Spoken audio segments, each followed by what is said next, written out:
सावन का महीना केवल वर्षा का नहीं, वरदानों का महीना है। इस मास में भगवान शिव स्वयं अपने भक्तों के और निकट आ जाते हैं। आज हम जानेंगे सावन मास की एक पावन कथा।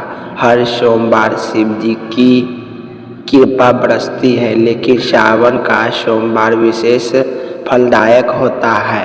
आइए सुनते हैं वह अद्भुत कथा जो सिर्फ सावन में ही सुनी जाती है। क्या आपने कभी सोचा है, एक डाकू जो लोगों को लूटता था वह महाशय बन गया?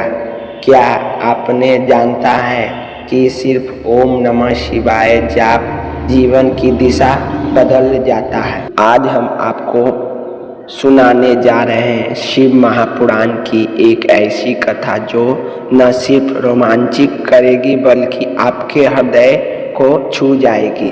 यह है सावन मास की पवित्र कथा अध्याय 16, जिसमें छिपा है भक्ति, परिवर्तन और शिव कृपा का अद्भुत रहस्य। अगर आपने अब तक सावन में केवल जल चढ़ाया है तो आज इस कथा को सुनने के बाद आप समझेंगे कि क्यों सिर्फ नाम जाप से भी जीवन बदल जाता है। तो चलिए इस अध्याय की शुरुआती करते हैं और जानते हैं उस भक्त की कथा जिसने शिव को पाया। भक्ति के बल पर वीडियो को अंत तक जरूर सुने, क्योंकि अंत में एक ऐसा संदेश जो आपके जीवन की दिशा बदल सकता है। सावन मास की कथा शिव महापुराण कथा अध्याय 16। सावन का पवित्र महीना चल रहा है और इस महीने में शिव महापुराण का श्रवण करता है स्वयं भगवान शिव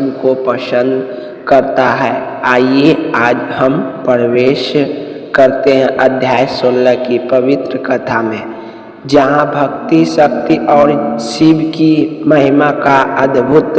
अपने मन, वचन और ध्यान को भोलेनाथ में लगाएं और इन दिव्य कथा को सुनने के लिए तैयार हो जाएं। ऋषि सूत जी कहते हैं, हे मुनिवर, अब मैं आपके सभी को एक ऐसा कथा सुनाता हूँ जो स्वयं भगवान शिव के तेज, उनके प्रेम और उनके द्वारा स्थापित नियमों का उजागर करती है। यह कथा धर्म, तपस्या और भक्ति का पवित्र है। एक बार की बात है, भगवान शिव कैलाश पर्वत पर पार्वती जी के साथ निवास कर रहे थे।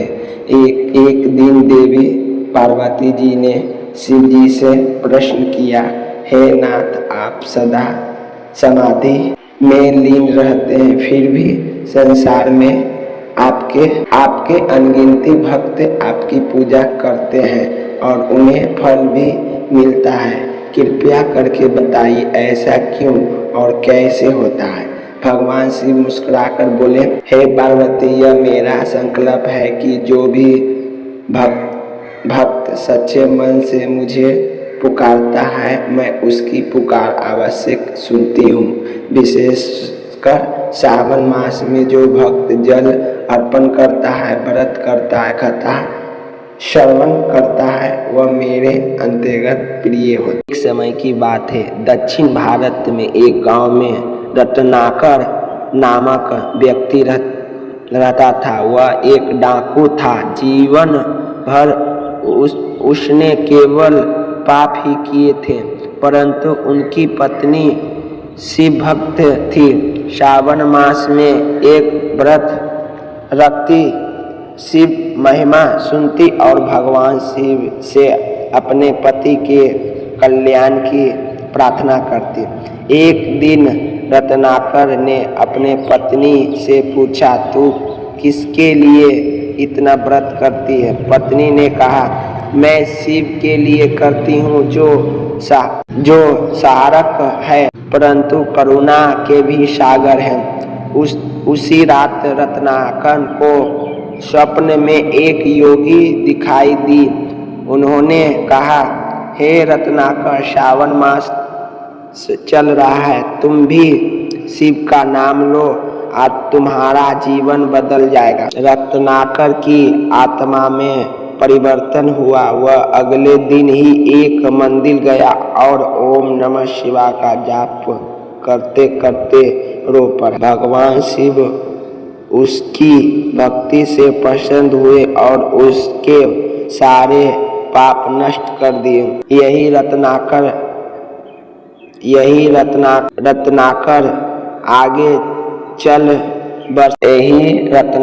आगे चलकर महर्षि वाल्मीकि बना रामायण के रचयिता। भगवान शिव ने पार्वती जी से कहा, जो सावन में एक बेलपत्र चढ़ाता है, एक बार ओम नमः शिवाय बोलता है, वह भी मेरे लोक में स्थान पाता है।